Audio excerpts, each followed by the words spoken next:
সুযোগ আর তৌফিক দান করেছেন। এজন্য মালিকের দরবারে শুকরিয়া আদায় করি বলি আলহামদুলিল্লাহ। আল্লাহর কাছে হাজারো লক্ষ কোটি শুকরিয়া আদায় করি। আল্লাহ তাআলা আপনাকে আমাদের এমন একটা সময় একটা মাসের দিকে নিয়ে আসেন যে মাসের আর বেশি দিন বাকি নাই, রমজান মাস। এই রমজান মাসে আল্লাহ তাআলার নাম আপনি আর আমি একবার মুখে উচ্চারণ করলে আল্লাহ তাআলা 70 বার উচ্চারণ করার সওয়াব আমরায় দিয়ে দিবেন। এই এমন একটা সময় আমরা এই যে সামনে পাইতেছি, নসিব হইতেছে। কিন্তু লক্ষ্য করার বিষয়, অনেক মানুষ যারা আমাদের সাথে গত বছর তারাবি নামাজ পড়ছেন, রমজানের রোজা রাখছেন, জিকিরের মজলিসে বসছেন এবং একের শরীরের নেক তাও কামাই করছেন, তাদের আমল নামা উঠিয়ে নিয়েছেন, কিন্তু আজকে তারা দুনিয়া নাই। আমাদের যে আমাদের আল্লাহ তাআলা এক বছর হায়াত দিলেন, আবার রমজান মাস আল্লাহ তাআলা নিয়ে আসতেছেন, এটা আল্লাহর পক্ষ থেকে বড় একটা ইহসান এবং দয়া, আল্লাহর পক্ষ থেকে একটা মায়া। যেহেতু আল্লাহ তাআলা এক বছর হায়াতে তৈবা দিলেন, দয়া মায়া করলেন, তো আল্লাহ তাআলার কাছে এই হায়াত পাওয়ার পরে ইনশাআল্লাহ সামনে রমজান মাসে আল্লাহ তাআলা হায়াত তৈবা দান করেন। আল্লাহ তাআলা যেভাবে রমজান মাস আপনার আমার থেকে কাটাইবার জন্য যে ইচ্ছা যা আল্লাহ তাআলা চাইতেছেন, হিম্মত হবে পারবো না ইনশাআল্লাহ যে আমরা আল্লাহ তাআলার মর্জি অনুযায়ী রমজান মাসটা কাটাইবেন ইনশাআল্লাহ। কারণ মরণ সবারই হয়ে যাবে একদিন, কিন্তু কার কোন জায়গায় কোন সময় কি অবস্থা হবে আমরা কেউ জানি না। এইজন্য আল্লাহর কাছে দোয়া করি, আল্লাহ মরণ তো দিবেন, কিন্তু রমজান মাসে মরণ দিয়ে দিবেন। আল্লাহ মরণ তো দিবেন, জুমার দিনে মরণ দিয়ে দিবেন।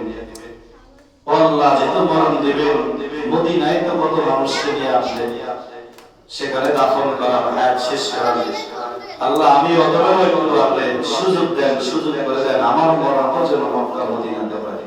আল্লাহর কাছে দোয়া আছে, আল্লাহ তাআলা হইতে পারে কোনো না কোনো উছিলায় আপনারা আমারে নিয়ে নেবেন, আল্লাহ তাআলা সেখানে আপনারা আমারে দাফন করাইবেন।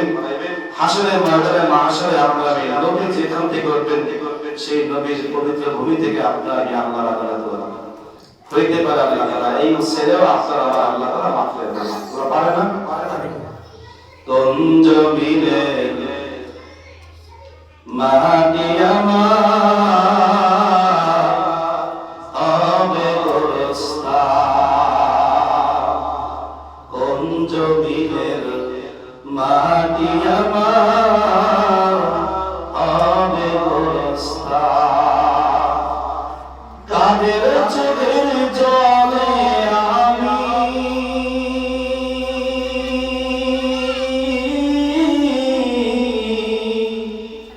কাদের চোখের জলে আমি পাব পরিত্রাণ,